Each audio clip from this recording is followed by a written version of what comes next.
ধন্য সে হয় জীবনে, কি সুখ যার আছে সে জানে, ধন্য সে হয় জীবনে।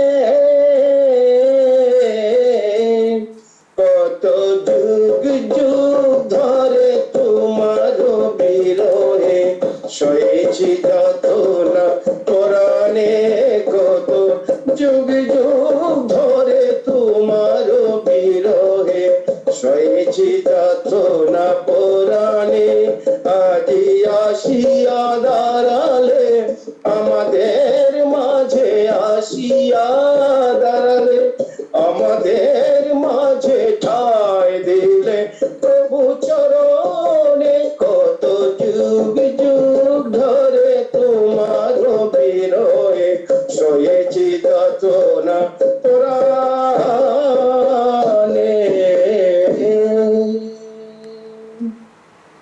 জয় গুরু, জয় গুরু, সবাইকে জয় গুরু।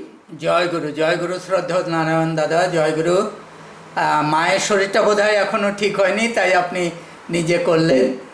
খুব সুন্দর নিবেদন। আজকের এই মহতী ভাদ্র পরিক্রমার প্রথম দিনে, প্রভুর আবির্ভাব মাসের প্রথম দিনেই কি অপূর্ব কীর্তনটি আপনি নিবেদন করলেন, এবং দুটি ভজন আর কীর্তন একই উদ্দেশ্যে নিবেদিত হলো, একই ভাবধারায়। এটাই খুব ভালো জিনিস যে আজকে ভাদ্র পরিক্রমার শুরুর দিনে আপনারা সবাই সুন্দর করলেন। নারায়ণদা অপূর্ব কীর্তন করলেন, এবং সঙ্গতের সাথে আমরা সকলেই শ্রদ্ধা নারায়ণ দাদার মঙ্গল প্রার্থনা করি, এবং মা লক্ষ্মীরানী বণিক মা, তার শরীরটা একটু খারাপ আছে, তারও মঙ্গল প্রার্থনা করি, দ্রুত তিনি সুস্থ হয়ে উঠুন। ভালো থাকবেন দাদা, যুক্ত থাকুন। জয় গুরু। জয় গুরু, জয় গুরু দাদা, আপনি ভালো থাকুন দাদা। আজ্ঞে দাদা। ইষ্টপ্রাণ দাদারা মায়েরা, এখন শুরু হচ্ছে ইষ্ট প্রসঙ্গ। ইষ্ট প্রসঙ্গ শুরু করছেন পরম শ্রদ্ধা ঋত্বিক দেবতা গোবরডাঙ্গা সৎসঙ্গ মন্দির থেকে শ্রদ্ধা শ্রী মৃত্যুঞ্জয় দেবনাথ দাদা। জয় গুরু দাদা। হ্যাঁ দাদা, 8:50 পর্যন্ত করবেন। জয় গুরু।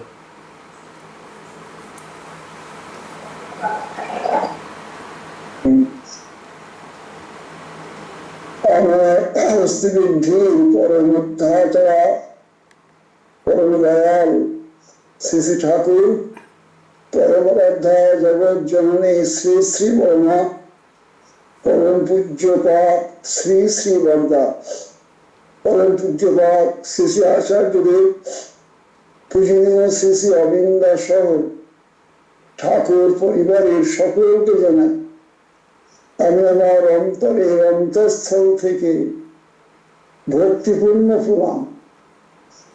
আমার বরেণ্য সঞ্চালক তাকে জানাই আমার অন্তরের অন্তঃস্থল পরিবেশ থেকে শ্রদ্ধা, ভক্তি, ভালোবাসা, এবং আগের আসরের অমৃত তাপা পূজারী পূজারিণী বৃন্দ যথাযোগ্য স্থানে আমার শ্রদ্ধা, ভক্তি, ভালোবাসা, আনন্দিত অভিনন্দন জ্ঞাপন করছি। এই মুহূর্তে আমি একটা সৎসঙ্গে ছিলাম।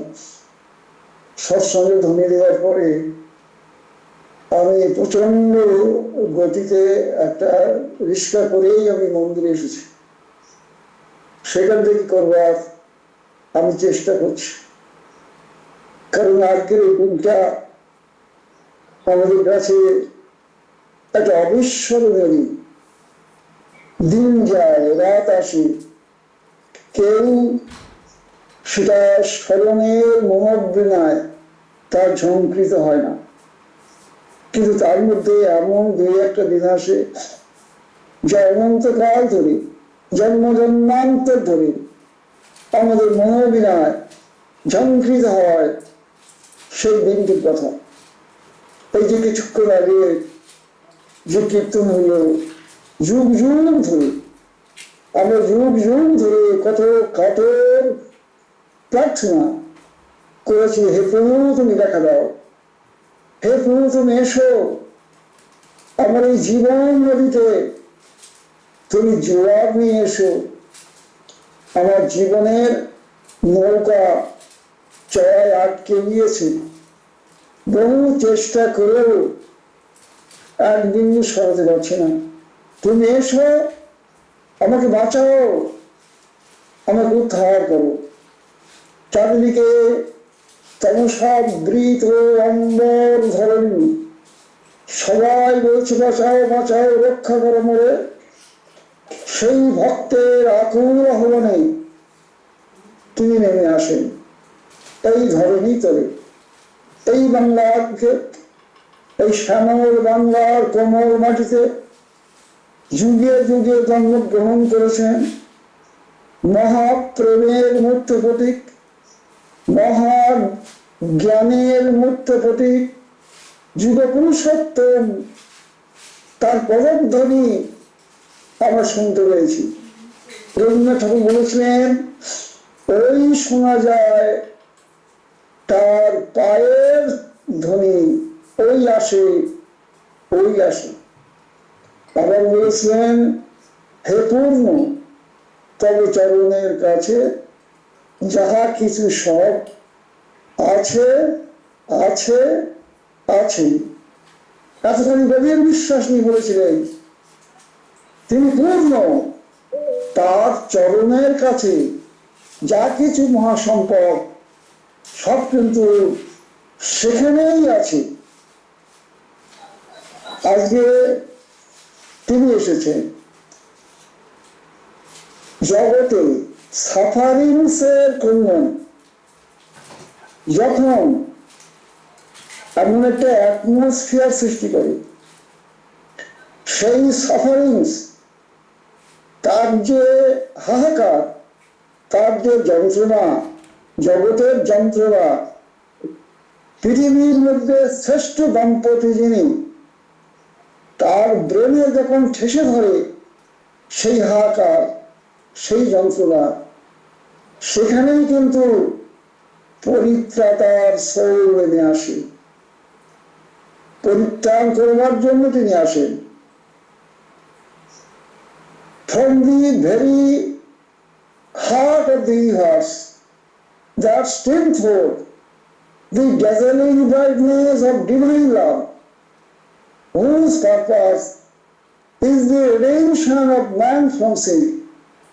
হৃদয়ের উৎস থেকে একটা ভালোবাসা চোখ ধাঁধানো আলোর ঝর্ণাধারা নেমে আসে পৃথিবীর বুকে, জগতের মানুষকে পাপ থেকে উদ্ধারের জন্য, জগৎকে বাঁচাবার জন্য ডিভাইন কমেন্ট নেমে আসে, ভগবত আদেশ। যেই আদেশ তোমাদের জন্য, আমাদের প্রত্যেকের জন্য আদেশ আছে। আদেশ ছাড়া জীবন চলে না। আমার ছোট্টবেলা থেকে শুরু করে আমার জীবন আমার পিতা মাতার আদেশের মধ্যে দিয়ে, তার আদেশ পরিপালনের মধ্যে দিয়ে আমার জীবন ধারা কিন্তু এই পর্যন্ত এসেছে। তেমনি জীবনের যিনি মনুষ্য, তার ডিভাইন কমেন্ট নেমে আসে যুগ পুরুষোত্তমের মধ্যে দিয়ে। সেই আদেশ যদি আমরা পরিপালন না করি, সেই নীতি যদি মেনে না চলি, নীতি না মানলে কি হয়, নিয়তির অভিশাপ নেমে আসে আমাদের জীবনে। তিনি আসেন, তিনি বিভিন্ন জায়গায় আসেন। তিনি কখনো দক্ষিণেশ্বরের দেবদেবুলে, নদিয়ার পথে পথে, জেরুজালেমের জলপাইবনে, আরবের মরুপ্রান্তরে, অযোধ্যা রাজপুরীতে, আবার হিমায়তপুরের পুণ্যভূমিতে তিনি যুগে যুগে আসেন। তার আসার একটা লক্ষণ পূর্ব থেকে অনুভব করা যায়। ঠাকুর চন্দ্রের এক জ্যোতির্ময় সন্ন্যাসী, হিমালয়ের জ্যোতির্ময় সন্ন্যাসী, ঠাকুরের মাতা মনমোহিনী দেবীকে ভবিষ্যৎবাণী করেছিলেন যে মা, তোমার গর্ভে তিনি আসলেন, তিনি ত্রিলোকেশ্বর, জগতের পাপ পাপ ধুয়ে মুছে দিয়ে জগৎকে পবিত্র করবেন। তিনি মহান ভাগ্যবতী মা, এবারে তিনি বলেছিলেন। তিনি যুগে আসেন একবার সাহিত্যিক কল্যাণ চক্রবর্তী, তিনি ঠাকুরের কাছে গিয়েছেন প্রার্থনার পরে, সকালে প্রার্থনার পরে একেবারে ঠাকুরের কাছে গিয়ে বসেছেন। ঠাকুরকে বলতো, ঠাকুর একটা যেন খোলা আছে।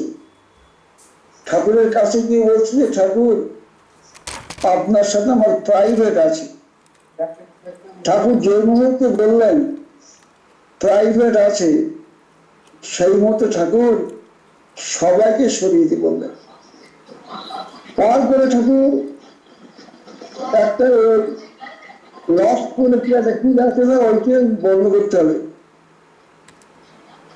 বলছেন ঠাকুর আপনার সঙ্গে প্রাইভেট আছে, তা আপনার চরণ আমি একটু দাঁড়িয়ে নিই। কেন, কি? বলে কারণ আছে। বলে বল না, কি কারণ আছে?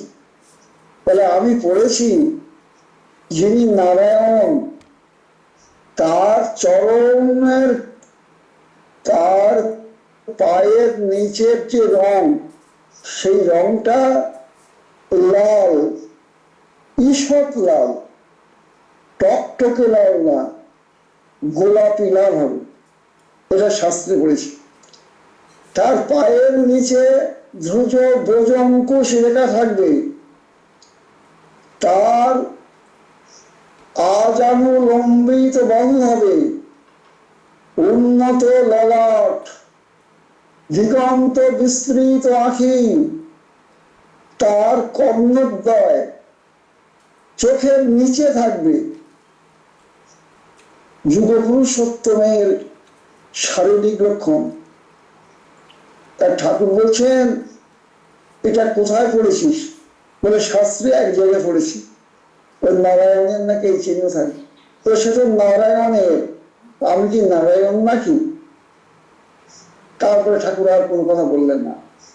তারপরে কথা বলতে বলতে বলতে আস্তে আস্তে তার একখানি চরণ সাহিত্যিক কল্যাণ চক্রবর্তীর দিকে তিনি এগিয়ে দিলেন। সেই চরণখানি পেয়ে তিনি দুহাতে প্রণাম করে চরণের দিকে তাকিয়ে তিনি শিউরে উঠলেন। ঠিক অবিকল সেই গোলাপি রঙের, টকটকি লাল না, গোলাপি রঙের লাল, সেই ব্রজঙ্কুশ রেখা দেখতে পেলেন। তারপর ঠাকুর কি করলেন? ঠাকুর সমস্ত প্রমাণ যেন দিচ্ছেন, তার সামনে একটু উঠে দাঁড়ালেন। যেই উঠে দাঁড়ালেন দেখা গেল তার আজানুলম্বিত বাহু, হাঁটু পর্যন্ত, তার হাত দুখানি হাঁটু পর্যন্ত, তার উন্নত ললাট। আমি ঠাকুরকে দেখেছি, ঠাকুরের কপালখানা চিকচিক চিকচিক করত, যেন আয়নার মতন চিকচিক করত।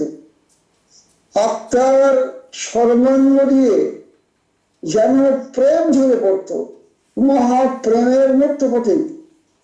প্রেম যে কথা বলে, প্রেম যে হেঁটে যায়, প্রেম যে মাধুরী ছড়ায়, সেটা তাকে যারা দেখেনি তারা তা অনুভব করেনি। ওশান অফ লাভ, ভালোবাসার মহাসমুদ্র তার চোখে মুখে সর্বত্র। সেই ঠাকুর আজকে তিনি এসেছেন আমাদের জীবন সার্থক, জীবন ধন্য। ঠাকুরচন্দ্র তিনি খোলামেলা জায়গায় থাকতে ভালোবাসতেন, কখনো তাঁবুর নিচে, কখনো গাছের তলায়, কখনো বা বহু জানলা বিশিষ্ট একতলা ঘরে, দুতলা ঘরে ঠাকুর থাকতেন না। এবং সেই ঘরে বহু জানালা, ঠাকুর যে পার্বণে থাকতেন বহু জানালা, যাতে একসাথে শত শত মানুষ তাদের সমস্যার সমাধানের জন্য তারা ছুটে আসবে, তারা যেন তার কাছে যেতে পারে, তার কাছে তার অন্তরের কথা জানাতে পারে। এই পরমদয়াল ঠাকুর।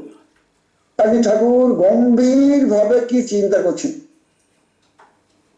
তার ঠাকুরের কাছে একদিন ভক্ত বলছে, ঠাকুর আপনি গম্ভীর ভাবে কি চিন্তা করছেন? তখন ঠাকুর বলছেন, দেখ আজ থেকে 500 বছর পরে তোদের কাকে কোথায় রাখবো তার সব তৈরি করছে। তিনি আজ থেকে 500 বছর পরে তিনি আমাদের কাকে কোথায় রাখবেন তার সব তৈরি করছেন। এই প্রেমিক, এই আমাদের আশা ভরসা একমাত্র উৎসস্থল। He is the source of life, জীবনের উৎস। যে সোর্সকে মানে না, রিসোর্স সে পায় না। তাই আমাদের কর্তব্য তাকে পেলেই be appointed at the lotus feet of your Lord. তুমি যদি অ্যাপয়েন্টেড হও তাহলে ইউ উইল গেট পয়েন্ট, তুমি পয়েন্ট খুঁজে পাবে। বিলেত ফেরত ইঞ্জিনিয়ার, তাকে একজন বলেছিলেন, আপনি একজন বিলেত ফেরত ইঞ্জিনিয়ার যতীন দাস, তা আপনি যদি চাকরি করতেন আপনি তো কোটি কোটি টাকার মালিক হতে পারতেন। আশ্রমের সেই সময় অবর্ণনীয় অভাব অনটন, এই অভাব অনটনের মধ্যে আপনার তো পড়তে হতো না। তখন যতীন দাস বলেছিলেন, আমি যদি চাকরি করতাম, আমি বিলেত ফেরত ইঞ্জিনিয়ার, আমার একটা বিশাল বাড়ি হতো, সেই বিশাল বাড়ির গেটে নেম প্লেটে লেখা থাকতো মিস্টার জেন দাস। কিন্তু এই যে আমি হাজার হাজার মানুষের প্রাণের যতীন হতে পেরেছি, এটা কিন্তু আমি হতে পারতাম না। তাই ঠাকুরকে ধরে যে অমৃত সম্পদ পেয়েছি তা সে কথা বলার মতন না। ব্রজগোপাল দত্ত রায়, যিনি ঠাকুরের জীবনী লিখেছিলেন, তিনি কলকাতা বিশ্ববিদ্যালয়ের তিনি সাহিত্য বিভাগে ফার্স্ট ক্লাস সেকেন্ড হয়েছেন। কেশুরা ফিজিক্সে first class first gold medallist, আর Brajagopal Dutta Roy first class second. তিনি সেই সময় কলকাতা বিশ্ববিদ্যালয়ের ভাইস চ্যান্সেলর আশুতোষ মুখোপাধ্যায় তাকে প্রস্তাব দিয়েছিলেন যে আমি তোমাকে ভালোবাসি, আমার ইচ্ছা তুমি কলকাতা বিশ্ববিদ্যালয়ের অধ্যাপনার পদে তুমি নিযুক্ত হও। তখন ব্রজগোপাল দত্ত রায় বলেছিলেন যে স্যার, আপনি আমাকে ভালোবাসেন তাই আপনি ওই কথা বলছেন, কিন্তু আমি ঠাকুরের সঙ্গ করে ঠাকুরের সান্নিধ্য লাভ করে এখানে আমি যে অমৃত, যে জীবনীয় পরশ, যে মহাসম্পদ আমি লাভ করেছি, কলকাতা বিশ্ববিদ্যালয়ের অধ্যাপনার থেকেও হাজার হাজার গুণ অনেক বেশি।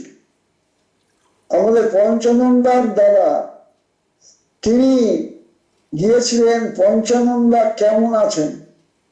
আশ্রমে তখন কর্মের জোয়ার চলছে।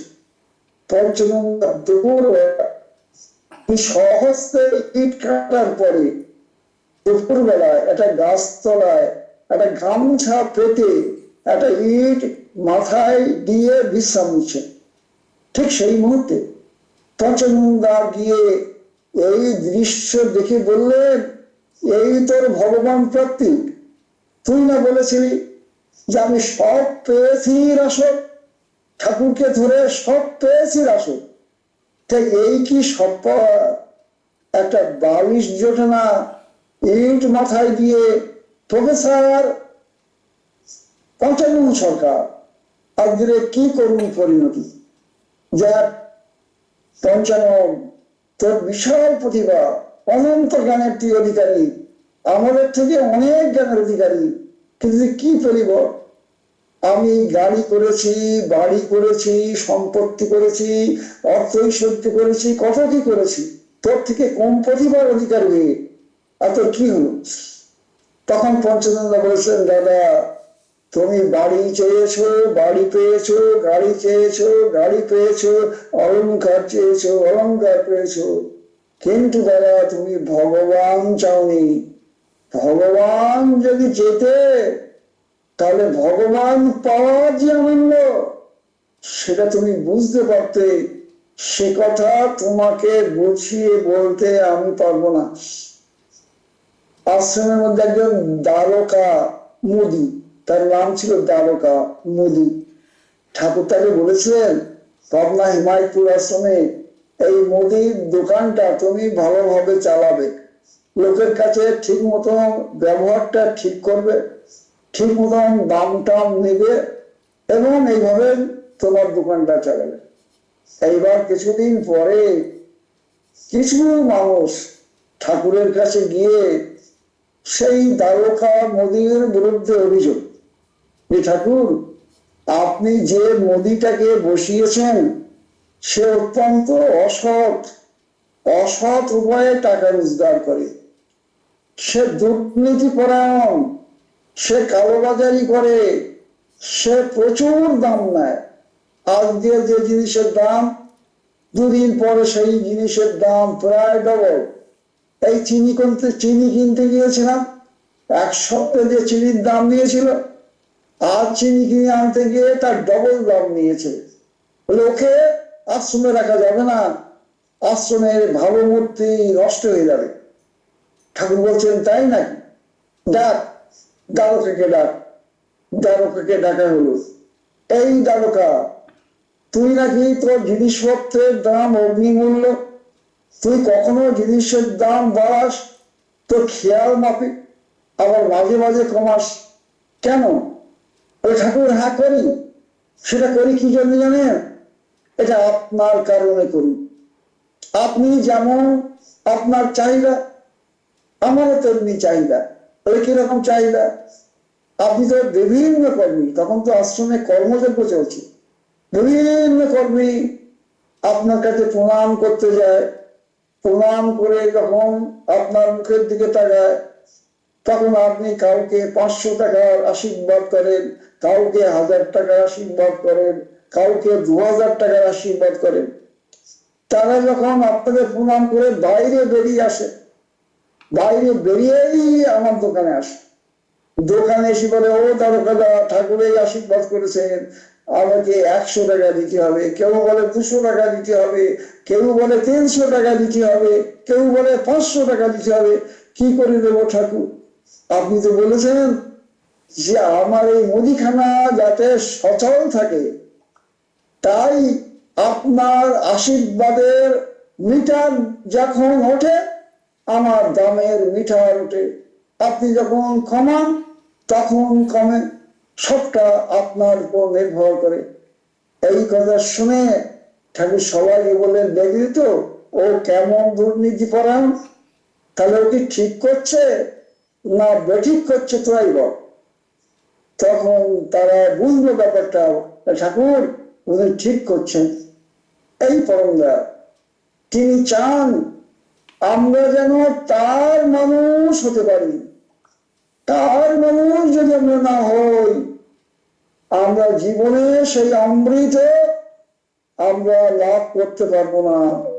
সুশীলা আমাকে বলেছিলেন ঠাকুর, এই সুশীলা তুই বল ঠাকুর ধরে কি পেয়েছিস, বলতে হবে, সঠিক উত্তর দিতে হবে।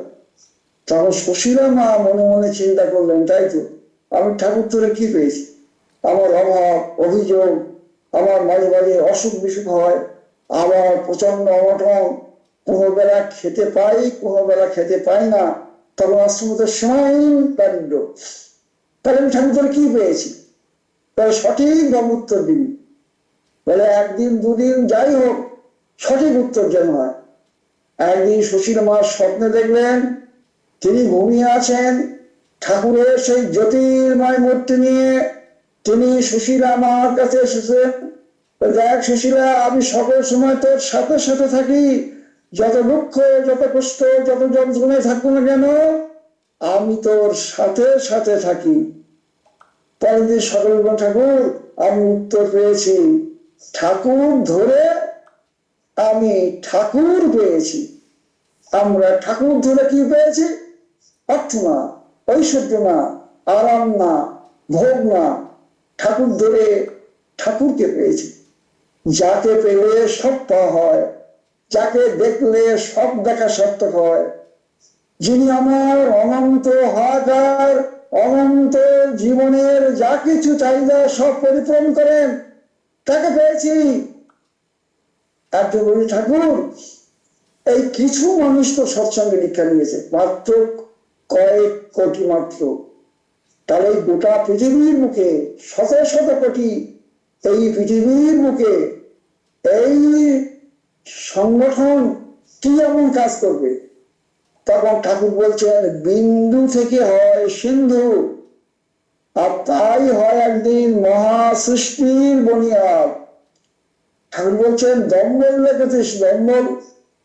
ঠাকুর দেখেছিস দম্বল, এক ফোঁটা দম্বল আর এক হাঁড়ি দুধ, এক হাঁড়ি দুধকে এক ফোঁটা দম্বল, দম্বলের এত শক্তি এক হাঁড়ি দুধকে জমিয়ে দইতে রূপান্তরিত করতে পারে।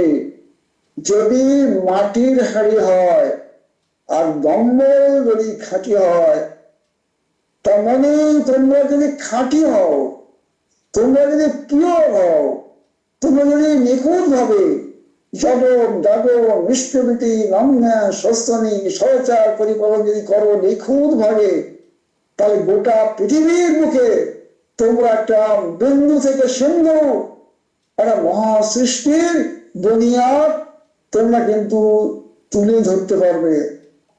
তাই আজকে আমাদের জীবন সার্থক, আজকে পরম দয়ালকে পেয়েছি, জন্ম জন্মান্তর আমাদের ধন্য, আমাদের তাকে নিয়ে চলতে হবে।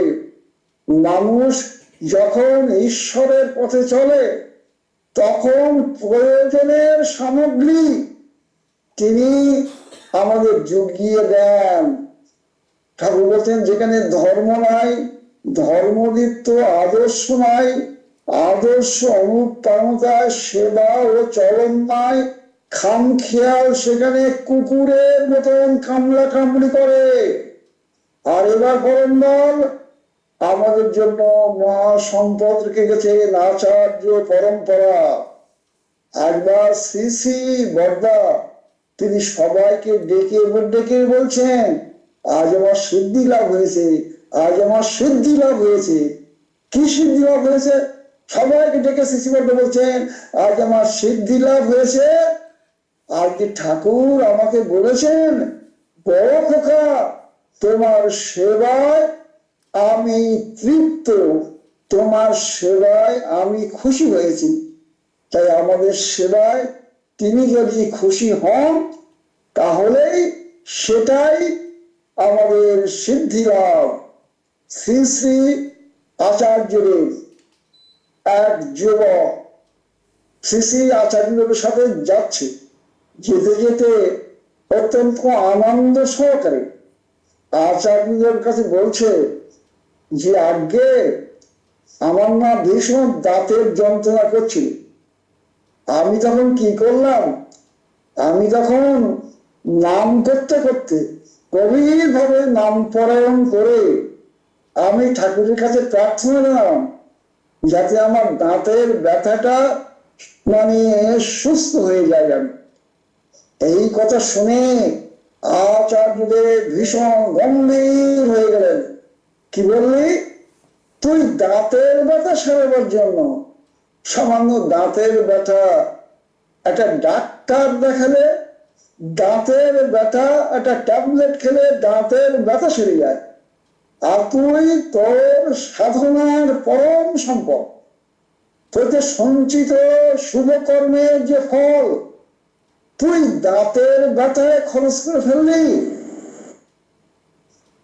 প্রিয় পরমের সীমাহীন সেই যে করুণা তুই দাঁতের ব্যথায় খরচ করে ফেললি, পরম ধন প্রাপ্তির জন্য রাখলি না। কর্ম এমন একটা শক্তি ছিল তার, সেই এক পুরুষ ঘাটে নিয়ে একটা অস্ত্র তার হাতে ছিল।